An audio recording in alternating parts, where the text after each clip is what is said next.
Hi, everyone. This is Megan Lennon coming to you from Central New York. I'm here to talk to you about how to be an inclusive leader with the 6 C's. This presentation is based off an article by Julia Burke in 2016. The link is on the worksheet provided to you as well. So you can further read into more about this study and the information I'm providing you here today. Now, before we get started, I want to do a little activity with you. On your worksheet, there's a column that asks you to say, when you first think of an inclusive leader, can you jot down the 10 first words that come to mind? 10 words that come to mind when you think of what is an inclusive leader? What makes an inclusive leader? When I think of an inclusive leader, I think of, all right, 30 seconds of thought time to jot down those 10 words. Don't overthink it, just your first 10 words that come to mind.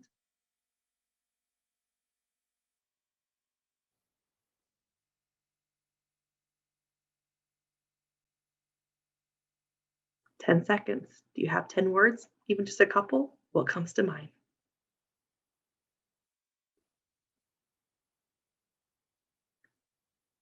All right. So hold on to those 10 words. We're going to come back to those at the end of this quick presentation.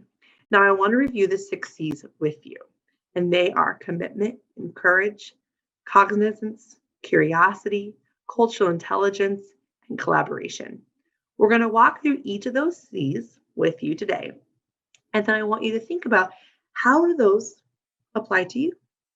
Where do you rank yourself with these 6 C's on a scale?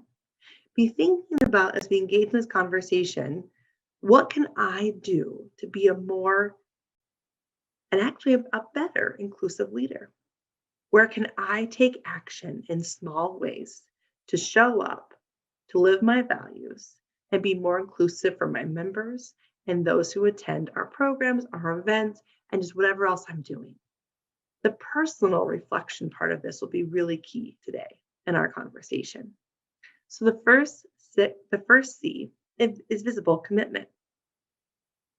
The visible part being really true, because how do you show up? You can say you are committed. You can say, I want to be an inclusive leader, but your actions are always going to speak louder than your words. So how will you show that visible commitment to those around you, that you're committed to being authentic, transparent, that while you want to hold others accountable, that you really want to make diversity and inclusion a personal priority? How do you show someone that you're here for them, right? You do that by listening, and not just to respond, but truly showing that you care through empathy, through validation. I hear you, I see you, I want to support you, I want to help you. This all has to just be about values are shown, they're not just spoken. Fairness, respect, those come to mind. How do your members or those around you, right, as a leader, are you fair? Are you respectful? That's sort of the bottom, sort of just the basic entity of this. And it grows from there. You understand the uniqueness of your team members, right? You understand that it's necessary to feel connected to the group. And you do that by showing commitment to others and to learn about them, to engage with them, dialogue, conversation, checking in with those around you. How are you? What's going on with you? Everyone wants to be a part of something. And being an inclusive leader and showing commitment to this is about showing up for others, holding space so they can be who they are with you, and that they know that you're someone they can trust, someone that is committed to the success and growth as well, and that you're just personally making this a priority in all the ways that you can. It's not easy. This work is not easy, but when someone knows that you're an inclusive leader, they can feel committed to your purpose. They can feel committed to, if you are leading the charge on something, they want to come along with you because they know that they'll feel valued, and they will feel belonging, and they will just know that you are there for them. Now, with that commitment, right, goes into the next one, which probably is one of the hardest ones, and that's courage. It takes courage to do this work. It takes courage to show up and be an inclusive leader. It's not easy, and it's not something we're going to get right all the time. And that's the first part of courage, is that you're able to admit to your mistakes, to say, I'm sorry, I could have done better. I'm going to do better. Here's how I'm going to do better. You say sorry and you own it and you do better the next time. You also seek to build trust within your group by seeking contributions from other people. That you want to validate what they have to say, what their ownership is in the group as well.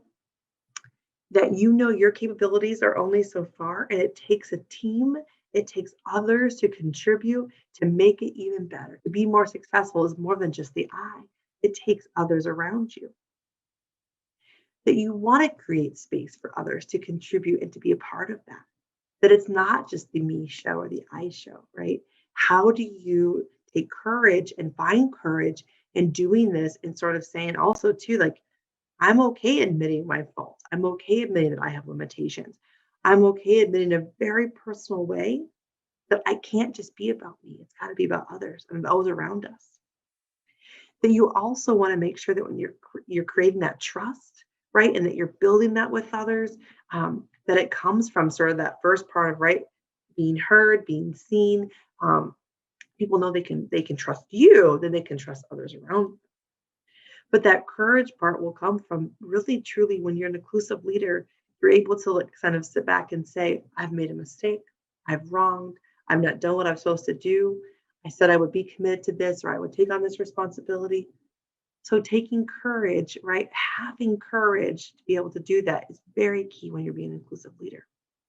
And again, throughout all of this, right? I'm going to use the same words. How will you show up in this space? How do you show up as an inclusive leader who demonstrates courage on a daily basis? So when you have that courage, right, and you're able then to move into our next C, you're able to be conscious of your bias, that you are aware of the biases that you can hold in the space that you have and the identities that you bring to the table. Those leaders who are aware of their biases are able to understand their personal areas of growth within inclusion, right? And that there's flaws in the system and that they're working towards sort of breaking down those flaws and making for the barriers for others. Inclusive leaders are deeply aware of how biases can narrow their field of vision and prevent them from making objective decisions because we have one sort of lens, but that's just because it's the lens I bring. And I've got to open myself up to others around me for other lenses, to give space for better creation, right? We're only better when we have others around us. Inclusive leaders bring about two biases I want to touch on. The first is personal biases, which is really those implicit stereotypes, those things that we tend to think about others when we think of someone's identities, their race, their gender, their abilities. We learn about personal biases through accepting feedback. An inclusive leader who has courage, right, who's aware of their biases, is willing to say, one, is to explore them, understand where can I have biases? And two, when someone points it out, they're able to sort of be reflective and take that feedback and really own it and say, I need to do better. That they are able to sort of, when they have that biases, they can recognize it, they can dismantle it, and they can do better. And then really start to encourage others as well when they see someone saying something like that's your biases, right? That's a stereotype, or we want to think differently than that. The second one I want to talk about is process biases, and this will really come up in a lot of your group work that you might do, your team, your organization. There's two different things about this. First of all, when process biases, there is what's called confirmation bias. And what we'll do with that is when someone is speaking, we may twist it or try to find our own beliefs or our sort of like what we want, almost a narrative that we want to be told. We'll sort of find that within that. It's confirmation bias, trying to I'll take this thing, I'm going to talk to you about this, I'm going to share my idea, but then sort of twist it back because you want it to be sort of yours. And we need to work through that, right? We need to be able to listen to others and not just, well, that's a great idea, but, right? That's a big saying. Second thing with that is groupthink. Groupthink is where everyone at the table is saying, yes, yes, yes, yes, yes. And there's that one person who wants to say, I think we need to think differently. But if they don't feel trust in your group, they're not going to do that. And groupthink is going to continue to not allow your group to be as inclusive as you want. It's not going to allow for outside thoughts or different thoughts and opinions, different lenses to be considered, right? With ideas and experience of others comes growth in your group. And with that, you've got to work down through your biases. You have to allow that groupthink not to happen and to create and hold space that allows for difference of opinion and to say, thank you for speaking up. Thank you for sharing that. That may have been uncomfortable to do. We may not have been as welcoming to that idea at first, but we need to be better about that. We need to allow for all voices to be heard. How are you going to show up around awareness of your biases in a meeting or with others in your group? Our fourth one is about curiosity. Who doesn't like to be curious? Learning about others, being curious about others in a really intentional way. Leaders who have this mindset demonstrate how open they are and that they're really truly here to listen without judgment. They're going to seek with empathy to understand what's around them. They really do want to learn about who you are, what you're about, what do you bring to the table. It all makes us better as an organization or association or as a leader when we hear the bring, that we want to have space for dialogue and conversation, that we want people to know they can share who they are, authenticity, hide their identity who they are. So someone who's a curious leader, an inclusive curious leader, is asking questions and always actively listening to those around them. They're always learning about different identities, different cultures, different backgrounds, and they own and demonstrate fully, right? Remember, it's not just, I don't just say it, but I do it.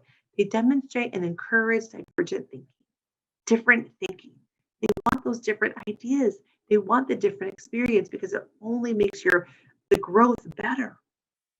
And the ability to see things from other viewpoints is really key. And it takes us a while to get there. Again, we can think that we're doing this, right? But are we truly doing this?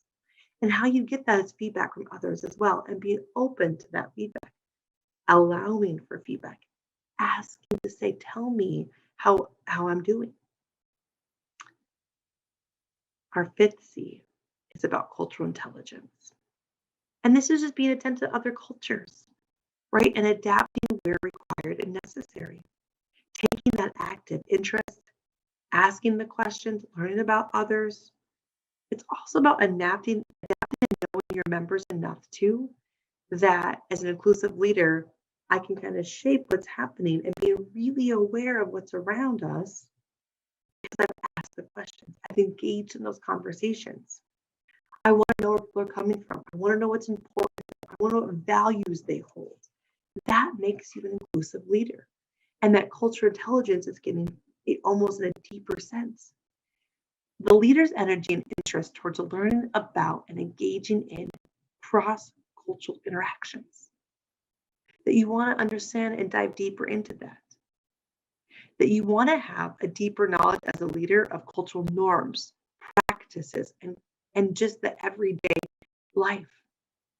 You also, right, want to know about the cultural wellness during your interactions as you're dialoguing, as you're meeting with people, as you're coming to understand others. And the behavioral part of this, right, is then using the appropriate verbal and nonverbal actions in those cross-cultural interactions with others that you've taken the time to understand. Can you imagine what that would feel like for someone? That you've shown up in who you are and said, I'm ready to engage in this. And they can feel that from you, this sense of trust, respect, belonging, that I can be who I am and with you. And we can engage in conversation about that to get to know us on a deeper level through that cultural intelligence. And last but not least, and actually one of my favorite C's of all, is collaboration. Collaboration is the foundation of building trust as an inclusive leader. It's the foundation of creating that safe for people to feel safe and contribute authentically who they are and building that connection to you as a leader or to your organization. An inclusive leader who has effective collaboration skills empowers others, pays attention to diversity of thinking, and focus on team cohesion. You know, as an inclusive leader, when you think about collaboration, right? It's about the individuals working together, building on ideas to produce something new, to solve a problem, to work in your community. Inclusive leaders also understand that people are most collaborative when they feel safe to contribute without or punishment, or to be able to show who they are wholly. To understand power dynamics is very important as well for collaboration. I think it's also key to know too that building trust across the group, establishing a set of guiding principles, for example, encourages people to contribute without fear, to say everyone gets space to talk. We set these kind of ground expectations as an organization. We care about this, and so when we say we care about it, we show it in our action. And by showing that in our action, we're only better as a group. Now, with those 6 C's, I want you to rank them or think about which one of those do I really want to dive deeper in. And it could be more than one, but sometimes it's about focusing on one first and really honing that and saying, I want to give priority to this one. This is where I really need to build, really work on around my C's. I really do want to be a more inclusive leader. Where do I start and how do I do that? So it's taking one of those C's and really making an action plan. And then from that, right, making it stick is really important because you want to be able to show up as an inclusive leader. And you want to, again, right, not just say it, but do it. So a couple other things I want to relate real quickly is knowing your inclusive leader shadow. Really, how do you show up for others? And that's by asking for feedback. Taking that feedback and really being deliberate when saying, thank you for telling me that. I'm going to learn, I'm going to do better. Being visible and vocal for others, standing up, speaking up when you can, or in some instances, stepping back and allow others to contribute, allowing others to be in that space, deliberately seeking out difference in your group or in ideas or thoughts, and then checking your impact. You can all have really great intentions, right? But sometimes we don't know the impact that we're making. Now, go back to your 10 words that we created in the beginning. Combo those with the 6 C's we just talked about. Are there any connections? Did you have words on here that were already part of the 6 C's that you thought were part of the inclusive leader? Now, make a plan short term with one of the C's. What's something that you can do for week or 2 weeks that makes you want to explore one of these? Is it reading? Is it dialogue? Is it asking questions? Is it just being more aware? There's lots of podcasts, lots of videos, all kinds of things that you can do sort of in your own self journey around this topic. And then one long-term goal as well, that you can set to move yourself forward today to build on how you can demonstrate to be a more inclusive leader in action, not just in your word. Take care, everyone.